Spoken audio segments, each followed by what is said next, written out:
Hello, good morning. मैं Kishan sir आप सभी का एक बार फिर से स्वागत करता हूं आपके अपने YouTube channel V2 online classes पे। जैसा कि मेरा पहला वीडियो था प्रकाश, जिसमें मैं आप लोग को प्रकाश क्या होता है, प्रकाश के गुण धर्म के बारे में मैं आप लोग को पहले ही बता चुका हूं। आज हम लोग पढ़ेंगे प्रकाश का परावर्तन, यानी प्रकाश का परावर्तन होता क्या है, ये कैसे होता है। ठीक है, पहले इसका हम लोग परिभाषा देखेंगे, फिर इसको फिगर के द्वारा, चित्र के द्वारा समझेंगे और इससे जो भी रिलेटेड डेफिनेशन होंगे, परिभाषाएं होंगे, उसको भी आज हम लोग कंप्लीट करेंगे। ठीक है, तो आज हम लोग पढ़ेंगे क्या, प्रकाश का परावर्तन, यानी इसको इंग्लिश में क्या बोलते हैं, रिफ्लेक्शन ऑफ लाइट। ठीक है, तो चलिए स्टार्ट करते हैं परिभाषा। तो जैसा कि देखिए लिखा गया है कि जब प्रकाश की किरणें किसी सतह पर आपतित या गिरती हैं या फिर आती हैं, किस पे, किसी भी सतह पे आती हैं, आपतित होती है, और जैसे ही वो आपतित हुई यानी टकराएगी, टकराने के बाद उसी माध्यम में, यानी जिस माध्यम से आया था, टकराने के बाद उसी माध्यम में अगर वापस क्या होता है, लौट जाता है, उसी माध्यम में वापस लौट जाती है, तो इस पूरे घटना को प्रकाश का परावर्तन कहते हैं। एक बार फिर से सुनिएगा, जब कोई प्रकाश किरण किसी माध्यम से आता है, ठीक है, प्रकाश आएगा ही, कहीं न कहीं से आएगा, एक माध्यम से ही आएगा। चलिए, माध्यम से आया, किसी सतह पे गिरा, सतह चाहे जैसा भी हो, चिकना भी हो सकता है, खुरदुरा भी हो सकता है, किसी सतह पे आया, सतह पे गिरा, जैसे प्रकाश आ रहा है, इस पे गिरा, ठीक है, अब इस पे गिरा तो इससे टकराएगा, टकराने के बाद उसी माध्यम में लौट जाएगा, यानी जिस माध्यम से आया था उसी माध्यम में अगर वापस लौट जा रहा है, तो इस पूरी घटना को प्रकाश का परावर्तन कहते हैं। क्लियर? एक बार फिर देख लीजिए परिभाषा कि जब प्रकाश की किरणें किसी सतह पर आपतित, गिरती या आती होती है, ठीक, और टकराने के बाद उसी माध्यम में, जिस माध्यम से आया था उसी माध्यम में वापस लौट जाती है, तो इस पूरे घटना को प्रकाश का परावर्तन कहते हैं। समझ गए? चलिए, अगर इसको फिगर से, मान लीजिए आपको परिभाषा याद नहीं है, तो फिगर से कैसे करेंगे, तो सबसे पहले हम लोग क्या बनाएंगे, एक सतह बनाएंगे। सतह हमारा कैसा होगा, चिकना होगा। अब देखिए, जो हमारा सतह होगा, सतह ये कैसा होना चाहिए, चिकना या चिकनी। अब चिकनी सतह क्यों हम लोग लेते हैं वो भी हम आपको बाद में बताएंगे। बस यहाँ पे देख लीजिए क्या है कि सबसे पहले हम लोग क्या लेंगे, एक सतह लेंगे, ठीक। अब मान लीजिए ये प्रकाश किरण आ रहा है और यहाँ पे टकरा है, यानी ये प्रकाश किरण क्या है, आ रहा है, ठीक, और यहाँ पे इस सतह के इस बिंदु पे आके गिरा, आया, टकराया, टकराने के बाद इसी बिंदु से वापस लौट गया। देखिए ऐसे प्रकाश आया और यहाँ पे टकराया, टकराने के बाद उसी माध्यम में वापस लौट गया, ठीक है, ये सतह के नीचे नहीं आया, यानी ऊपर का माध्यम एक जैसा है, यानी प्रकाश जिस माध्यम से आ रहा है, सतह से टकराया, टकरा के फिर उसी माध्यम में वापस लौट गया। अगर वापस लौट गया तो इस पूरी घटना को, यानी आया, टकराया, गया उसी माध्यम में, तो इस पूरी घटना को क्या कहते हैं, प्रकाश का परावर्तन कहते हैं। ठीक है, यही जो परिभाषा आपका लिखा वो फिगर इसका यही है। जब कोई किसी सतह पे प्रकाश किरण आता है, फिर टकराने के बाद यहाँ पे टकराया, टकराने के बाद उसी माध्यम में वापस लौट गया, तो इस पूरी घटना को प्रकाश का परावर्तन कहते हैं। क्लियर? चलिए, अब इसमें और भी सारे चीज़ होते हैं। अब देखिए क्या क्या, तो देखिएगा क्या करते हैं, जैसे परिभाषा तो हो गया और इसमें और भी सारे चीज़ होते हैं। जैसे कोई प्रकाश किरण आ रहा है तो उसको क्या कहेंगे, और टकराने के बाद चला गया वापस, उसको क्या कहेंगे। जहाँ पे प्रकाश गिर रहा है या जिस बिंदु पे टकरा रहा है उसको क्या कहेंगे। ठीक है, तो ये सब हम लोग इसी फिगर में परिभाषा के साथ ही सीखेंगे। तो ध्यान दीजिएगा कि जो प्रकाश की किरण आता है, यानी प्रकाश की किरण जो भी क्या होता है सतह के तरफ आता है, ये आपका सतह हो गया और ये प्रकाश की किरण आ रहा है। तो जो प्रकाश की किरण आएगा उसको बोलते हैं आपतित, आपतित किरण। ठीक, यानी सतह के तरफ जो भी प्रकाश का किरण आएगा या गिरेगा उसको हम लोग क्या बोलते हैं, आपतित किरण। ठीक, फिर जिस बिंदु पर प्रकाश का किरण गिरता है, यानी प्रकाश का किरण सतह के जिस बिंदु पर गिरता है, यानी इस बिंदु को आपतन बिंदु क्या कहते हैं, आपतन बिंदु कहते हैं। पहला क्या है, जो भी प्रकाश का किरण आएगा उसको आपतित किरण कहेंगे। सतह के जिस बिंदु पर गिरेगा उस बिंदु को आपतन बिंदु कहेंगे। और इसी बिंदु से जो भी प्रकाश किरण टकरा के वापस जाएगा इसको बोलते हैं परावर्तित किरण। क्या बोलते हैं, परावर्तित किरण। ठीक, जो आएगा आपतित और टकरा के जाएगा परावर्तित। जिस बिंदु पर गिरेगा उसको आपतन बिंदु कहेंगे। और ये जो हमारा सतह है जिससे प्रकाश टकरा के वापस जा रहा है, इस सतह को बोलते हैं परावर्तक, परावर्तक पृष्ठ। पृष्ठ बोलिए या फिर सतह बोलिए। ठीक है, यानी वह सतह जिससे प्रकाश परावर्तित हो जा रहा है उस पृष्ठ को, उस सतह को परावर्तक पृष्ठ या परावर्तक सतह कहेंगे। इतना समझ में आया। चलिए, फिर आपतित किरण और परावर्तित किरण के बीच में, यानी जो आपतन बिंदु है उस पे हम लोग एक लंबवत रेखा क्या कहते हैं, खींचते हैं। यानी जो हमारा आपतन बिंदु है परावर्तक पृष्ठ के लंबवत हम लोग क्या करते हैं, इस पे एक लंबवत रेखा खींचते हैं। तो डॉट डॉट करके एक लंबवत रेखा खींचे, देखिए 90 डिग्री और इधर से 90 डिग्री। तो ये हमारा क्या होगा, लंबवत रेखा होगा। इसी रेखा को हम लोग बोलते हैं अभिलंब। क्या बोलते हैं, अभिलंब। ठीक, यानी परावर्तक पृष्ठ के करेस्पॉन्डिंग हम लोग क्या कहते हैं, एक लंबवत रेखा खींचते हैं। इसी लंबवत रेखा को हम लोग क्या बोलते हैं, अभिलंब बोलते हैं। इतना हो गया, समझ में आया इतना। चलिए, फिर अब यहाँ पे एक चीज़ और देखेंगे क्या, तो ध्यान दीजिएगा। ये हमारा अभिलंब है और ये हमारा आपतित किरण है। आपतित किरण और अभिलंब के बीच बने कोण को आपतन कोण कहते हैं। क्या कहते हैं, आपतन कोण। यानी आपतित किरण और अभिलंब के बीच बने कोण को आपतन कोण कहते हैं। क्लियर। उसी तरीके से अभिलंब और परावर्तित किरण के बीच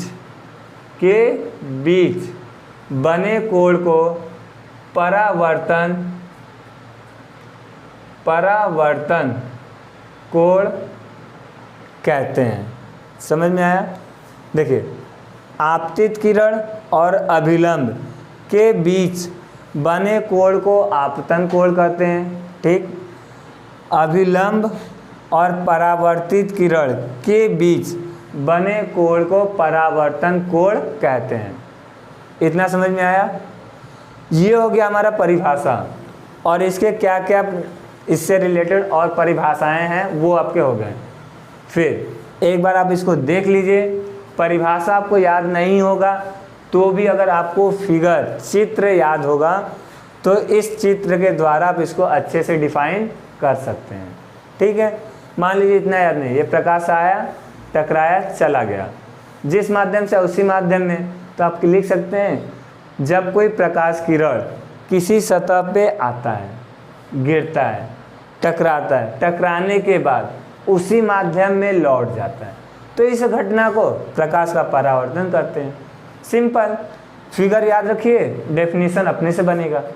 क्लियर? चलिए, इसके बाद आपका क्या आता है, परावर्तन के नियम। परावर्तन के 2 नियम हैं, फर्स्ट सेकंड। अब इसमें कौन सा पहला है कौन सा दूसरा वो आप लोग डिसाइड कर सकते हैं। पहले आप इसको लिख सकते हैं, बाद में इसको, या पहले आप इसको लिख सकते हैं, बाद में इसको। 2 ही नियम हैं। ठीक है, अब दोनों नियम क्या बोलते हैं, पहले तो ऐसे पढ़ लेते परिभाषा से, फिर इसको चित्र के द्वारा भी समझ लेंगे। ठीक है, तो देखिए क्या बोल रहा है। पहला नियम क्या है कि आपतित किरण, परावर्तित किरण तथा आपतन बिंदु पर खींचा गया अभिलंब, तीनों क्या होते हैं, एक ही तल में होते हैं। यानी आपतित किरण, परावर्तित किरण और आपतन बिंदु पर खींचा गया अभिलंब, तीनों क्या होते हैं, एक ही तल में होते हैं। दूसरा क्या बोल रहा है, आपतन कोण जो आ रहा है, परावर्तन कोण जो जाने के बाद बन रहा है, दोनों क्या होते हैं, आपस में बराबर होते हैं। ठीक है, अब फिगर के द्वारा समझते हैं। तो देखिए, ये हमारा सतह हो गया, ये प्रकाश किरण आया, जो प्रकाश किरण आ रहा है इसको हम लोग क्या बोलेंगे, आपतित किरण। आपतित किरण, अब प्रकाश आया तो फिर यहाँ से टकरा के वापस जाएगा, इसको हम लोग क्या बोलेंगे, परावर्तित किरण। परावर्तित किरण। ठीक है, चलिए, आया गया, फिर इसी आपतन बिंदु पे हम लोग क्या खींचते हैं, अभिलंब खींचते हैं। तो पहला नियम देखिए क्या बोल रहा है, आपतित किरण, परावर्तित किरण तथा आपतन बिंदु पर खींचा गया अभिलंब, ये हमारा क्या है, अभिलंब है। तीनों एक ही तल में, तो ये हमारा क्या है, पृष्ठ है। पृष्ठ के एक ही बिंदु पर है, तीनों है, तो इसको हम लोग क्या बोलेंगे, तीनों एक ही तल में होते हैं। ठीक है, इतना समझ में आया। चलिए, दूसरा क्या बोल रहा है, आपतन कोण। आपतन कोण क्या होता है, आपतित किरण और अभिलंब के बीच ये जो कोण है इसको बोलते हैं आपतन कोण, और इसको रिप्रेजेंट करते हैं स्मॉल आई से। ठीक, फिर परावर्तन कोण, इसको रिप्रेजेंट करते हैं स्मॉल आर से। परावर्तन कोण क्या होता है, अभिलंब और परावर्तित किरण के बीच बने कोण को परावर्तन कोण कहते हैं। इसे आर से रिप्रेजेंट करते हैं। नियम के अनुसार क्या है, दोनों आपस में बराबर होते हैं, तो ये हमारा होता है साइन आई बाई बराबर साइन आर।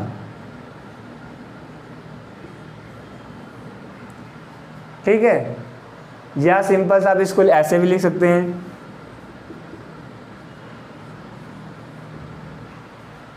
ठीक है, अगर इसको आपको नहीं लिखना है जाने दीजिए, ये आपका क्या हो जाएगा, एंगल आई बराबर एंगल आर। अब यानी ये जितना होगा उतना ही आपका ये होगा। अगर कोई प्रकाश किरण अभिलंब से 45 डिग्री के कोण पे आ रहा है तो 45 डिग्री के ही कोण पे क्या होगा, जाएगा। कैसे, परावर्तन के नियम से। मान लीजिए कि अगर ये आपका क्या है 30 डिग्री का है, यानी आपतन कोण का मान दे दिया 30 डिग्री, और आपसे पूछे परावर्तन कोण का मान कितना होगा, तो परावर्तन के नियम से आपतन कोण क्या होता है, परावर्तन कोण के बराबर होता है। अगर ये आपका 30 है तो ये भी आपका कितना होगा, 30 डिग्री होगा। क्लियर है।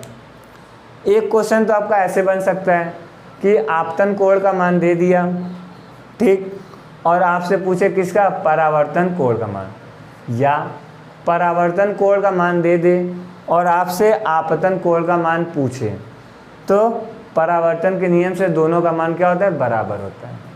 समझ में आया? चलिए, और इसी पे एक और क्वेश्चन है जो दूसरे तरीके से पूछ सकता है, वो भी मैं आप लोग को बता दे रहा हूँ। देखिए, कभी कभी आपको ऐसे भी दे सकता है,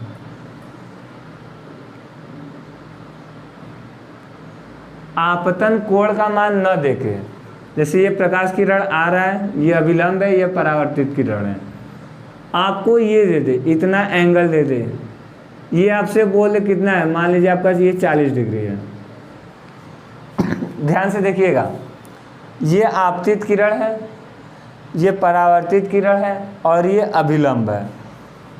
इसमें दे दिया फिगर से कि ये डिग्री की, ये एंगल जो कोण है ये 40 डिग्री का है, और आपसे पूछ रहा है किसका, आर का मान। आर हमारा क्या, परावर्तन कोण है।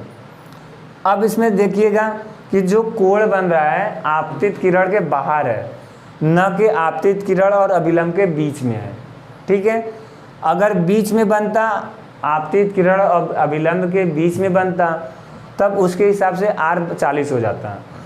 लेकिन जो हमारा 40 डिग्री का कोण बन रहा है वो आपतित किरण और अभिलंब के बाहर है, तब इस केस में हम लोग ये जानते हैं कि ये हमारा अभिलंब है और ये क्या होता है, लंबवत होता है, यानी 90 डिग्री है। अगर ये हमारा 90 डिग्री है तो ये दे दिया 40, क्या है, ये 40 दे दिया, तो लंबवत बनाने के लिए, मतलब 90 बनाने के लिए 40 में क्या जोड़ेंगे, 50, तभी ना ये पूरा होगा। अगर फिगर नहीं समझ में आ रहा है तो फिर से देख लीजिए।